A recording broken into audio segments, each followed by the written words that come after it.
मुख्यमंत्री नीतीश कुमार उप मुख्यमंत्री सम्राट चौधरी के घर पहुंचे। इस दौरान वे शकुनी चौधरी के जन्मदिन में शामिल हुए। तो सम्राट चौधरी के पिता का जन्मदिन का मौका था और इस दौरान मुख्यमंत्री नीतीश कुमार भी उनके आवास पहुंचे और मिलकर उन्हें जन्मदिन की शुभकामनाएं दी हैं। और साथ में उप मुख्यमंत्री विजय कुमार सिन्हा, उनके साथ मंत्री विजय चौधरी भी मौजूद थे, जो सम्राट चौधरी के घर पहुंचे और शकुनी चौधरी को उनके जन्मदिन पर बधाई दी।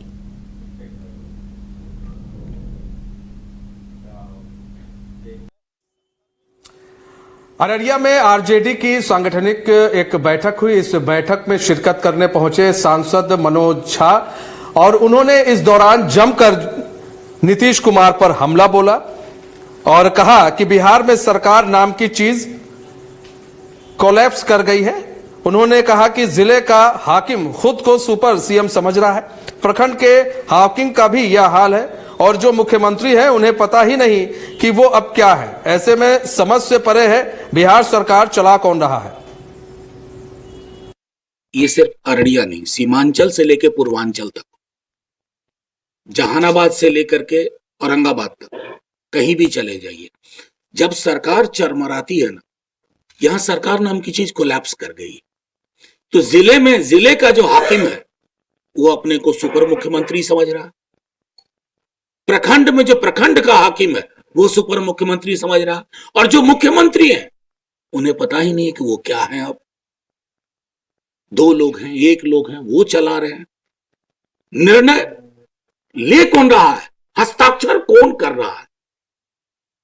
क्या पूरा का पूरा आर्टिफिशियल इंटेलिजेंस भी लगा दिया है इसमें? ये मेरे लिए नहीं, विपक्ष के दलों के लिए नहीं, बिहार के लिए चिंता का विषय। और मैं समझता हूं कि उस दृष्टिकोण से पूरा का पूरा बिहार उत्सुक है कि कैसे चुनाव की घोषणा हो और अपने मताधिकार का प्रयोग करके वो एक ऐसी सरकार चुने जो यात्रा के दूसरे चरण में नीतीश कुमार मुख्य मार्ग से होते हुए गोपालगंज पहुंचे। इस दौरान गोपालगंज में उन्होंने करोड़ों की सौगात गोपालगंज वासियों को दी। उन्होंने सिद्धवलिया में बने ITI भवन सहित 61 योजनाओं का उद्घाटन किया। प्रगति यात्रा में उनके साथ डिप्टी सीएम विजय सिन्हा, मंत्री विजय चौधरी सहित कई NDA नेता भी मौजूद रहे। सौगात मुख्यमंत्री जी ने औद्योगिक प्रशिक्षण संस्थान जो 21 करोड़ से अधिक की लागत की बनी है, मुख्यमंत्री जी ने दिया है और एक तरह से बैकुंठपुर अब एजुकेशनल हब बन गया। मुख्यमंत्री जी ने यहाँ पर पॉलिटेक्निक कॉलेज, ANM कॉलेज, अब औद्योगिक शिक्षण संस्थान उन्होंने दिया है और इसके साथ कई करोड़ की योजनाओं का उन्होंने उद्घाटन शिलान्यास किया। और मुख्यमंत्री जब समीक्षा बैठक में जाएंगे तो लाखों करोड़ की योजनाओं का सौगात इस गोपालगंज जिले को नए वर्ष में सौगात। एक हत्या का सनसनीखेज मामला सामने आया है, जहां ईंट भट्टे पर मुंशीगिरी का काम करने वाले एक व्यक्ति की हत्या कर दी गई है। दरअसल डोभी थाना अंतर्गत ग्राम पिरासिन में एक सनसनीखेज हत्या का मामला सामने आया। ईंट भट्टे पर मुंशी के रूप में काम करने वाले 55 वर्षीय रामवृक्ष यादव की धारदार हथियार से गला रेतकर हत्या कर दी गई। उनका शव कमरे के दरवाजे पर पड़ा मिला। स्थानीय लोगों ने सुबह भट्टे के पास से गुजरते वक्त शव देखा और पुलिस को इसकी सूचना दी। पुलिस पूरे मामले की जांच कर रही है।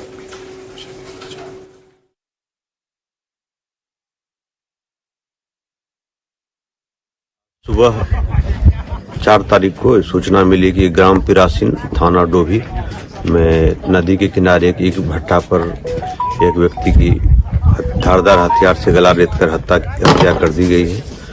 और इस सूचना में हम लोग सभी पुलिस की टीम, FSL, डॉग स्क्वाड सहित सभी यहाँ पर आए हुए हैं और लाश को पोस्टमार्टम के लिए भेज दिया गया है और विभिन्न पहलुओं पर छानबीन की जा रही है और शीघ्र ही शामिल अपराधियों की गिरफ्तारी कर ली जाएगी। कैमूर जिले के भभुआ थाना क्षेत्र के सैदरा खुर्द गांव में विवाहिता की गला घोंटकर हत्या कर दी गई। मां के पक्ष ने ससुराल वालों पर हत्या का आरोप लगाया है, जिसके बाद पुलिस घटनास्थल पर पहुंचकर शव को कब्जे में लेकर पोस्टमार्टम के लिए सदर अस्पताल भेज चुकी है। वहीं मामले की जानकारी देते हुए DSP शिवशंकर कुमार ने बताया कि निशान देखने पर पता चलता है कि रस्सी से गला घोंटकर उसकी हत्या की गई है। मृत महिला के बच्चे ने घटना पर जानकारी देते हुए कहा कि रस्सी से गला घोंट के उसकी हत्या की गई। मां के पक्ष के द्वारा ससुराल पक्ष के पर दहेज के लिए हत्या का आरोप लगाया गया है, जिसके बाद पति को गिरफ्तार कर लिया गया और पुलिस आगे की कानूनी कार्रवाई में जुट गई है। दूसरा कोई जैसे घर पर आएगा है तो वहाँ पे फ़ोन किए थे कि ऐसा ऐसा बहन का तुम्हारा तबीयत खराब है, ये ऐसे है। तो ये हम लोग जैसे पहुँचे, जब फ़ोन दूसरा कोई किया तो हम लोग कहाँ पहुँचे, किस गांव? सैदना पहुँचे। हाँ, सैदना खुर्द है। हाँ, सैदना खुर्दे वहीं बोला जाता है। तो वहाँ पे पहुँचे सर, तो ये लोग कह रहे हैं कि तबीयत खराब है उसका। तो हम लोग को लग रहा है कि जैसे फांसी उसे दिया भी है, इसे चेहानी भी है। तो हमको तो लगे सर जब फांसी दिया गया तो पूरा ना गले में रहेगा छाप। तो ये लोग लग रहे मुँह में ठूस कर लग रहा, हम ये लोग मुआए हैं लेपट कर। आज सुबह भभुआ थाना क्षेत्र का एक सैदरा खुर्द करके गांव है, वहां से हम लोग सूचना प्राप्त हुई थी कि एक विवाहिता महिला है जिसका जो कि फांसी लगाकर उनकी मृत्यु हो गई। तो तत्काल सूचना प्राप्त होते ही हम लोग वहां घटनास्थल पर गए। वहाँ थोड़ा मामला संदेहास्पद हम लोग को दिखा है और पूछताछ में हम लोग अभी तक अनुसंधान के उसमें ही पता चला कि ये इनकी हत्या की गई, प्रथम दृष्टि ऐसा ही देखने से लग रहा है। और सबसे इसमें ये है कि जो षड्यंत्र जो जिसमें साफ साफ दिख रहा है, इसमें जो ससुराल वाले हैं इनके द्वारा मायके पक्ष को कोई सूचना नहीं दिया गया था इनकी मृत्यु का।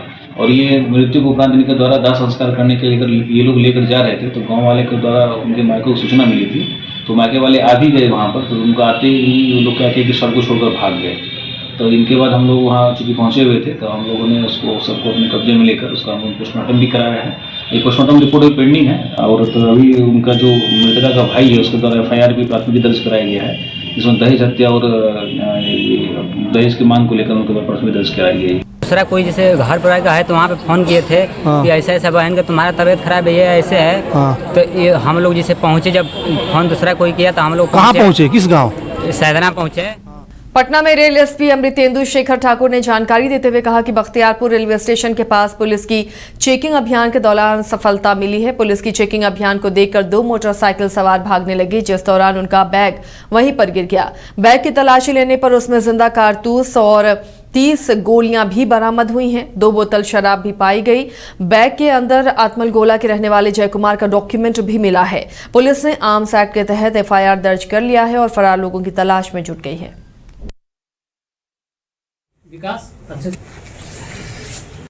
कल रात्रि में समकालीन अभियान पुलिस मुख्यालय के निर्देश पर चलाया जा रहा था।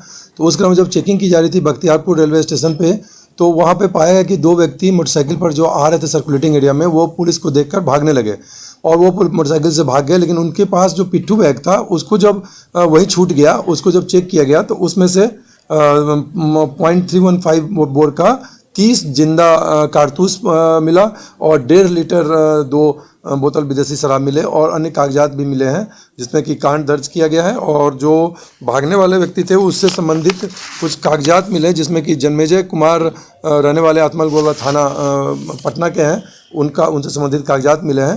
तो इस संबंध में कांड दर्ज की गई है बख्तियारपुर रेल थाना में आर्म्स एक्ट में और अग्रतर कार्रवाई की जा रही है। साइकिल से भागने में सफल हुए और उसमें गोली मिला है और शराब की 2 बोतलें मिली हैं 1.5 लीटर और उनका कागजात मिला है। उस पर कांड दर्ज कर लिया गया आर्म्स एक्ट में और उस पर मधुबनी पुलिस अधीक्षक योगेंद्र कुमार ने योगदान के बाद जिला के सभी थाना अध्यक्ष SDPO के साथ समाहरणालय में पुलिस कार्यालय कक्ष में बैठक की, जिसके बाद उन्होंने सभी थाना अध्यक्षों को क्राइम अनुसंधान और अपराधियों की धरपकड़ को लेकर नए टिप्स दिए। पूरे डिपार्टमेंट के साथ आज मेरे द्वारा मीटिंग की गई है। इसमें पूरे पुलिस विभाग की मधुबनी जिले में जो कामकाज रहा है उसकी समीक्षा की जा रही है और इसमें कुछ महत्वपूर्ण निर्देश हमने दिए हैं, जिसमें मुख्यतः ये है कि पब्लिक जो पुलिस स्टेशन पे आती है किसी भी काम को लेके या सुनवाई के लेके, उसकी ठीक से सुनवाई हो और उसको कैसे हम लोग नाप सकें कि ये कितना अच्छा चल रहा है, आज उस पर चर्चा की गई है। क्राइम प्रिवेंशन को लेके कई चीज़ों पर चर्चा की गई है। जो अपराधी जेल से छूटते हैं या जेल के अंदर हैं उनका असूचना संकलन करने के लिए मैंने निर्देश दिया है। यह भी कहा है कि जेल मॉनिटरिंग सेल को और हम लोग मजबूत करें। इसके अलावा जो अपराधी हथियार लेके रोड पे घूमते हैं और लूट डकैती की घटनाओं को अंजाम देते हैं, उसके लिए हमने ये सिस्टम बनाया है कि करीब 150 जगहों पे पूरे जिले में विभिन्न जगहों पे औचक व्हीकल चेकिंग का प्रबंध किया जाएगा, जिससे अपराधियों में भय भी होगा और इस प्रकार की घटनाएं रुकेगी। तो उसको लेकर नालंदा जिले के लहरी थाना क्षेत्र में ATM से ठगी का मामला सामने आया है। कार्ड बदलकर ये ठगी की गई है। पीड़ित आशुतोष सागर ने थाने में आवेदन देकर घटना की जानकारी दी। उन्होंने बताया कि शुक्रवार की सुबह वो बैंक ऑफ इंडिया के एटीएम से पैसे निकालने गए थे और एटीएम में तकनीकी दिक्कत आने पर उन्होंने वहां लिखे एक नंबर पर कॉल किया। फोन पर व्यक्ति ने खुद को बैंक गार्ड बताया और मदद के बहाने उन्हें नालंदा मैसेज कर बुलाया। इस दौरान पीड़ित का एटीएम कार्ड बदलकर उनके खाते से 3 बार में 30,000 रुपए निकाल लिए गए। पीड़ित ने बताया कि ठगी के बाद वो जब एटीएम से पैसे निकालने गए तब इसकी जानकारी उन्हें मिली। फिलहाल अब पुलिस से वो कार्रवाई की मांग कर रहे हैं।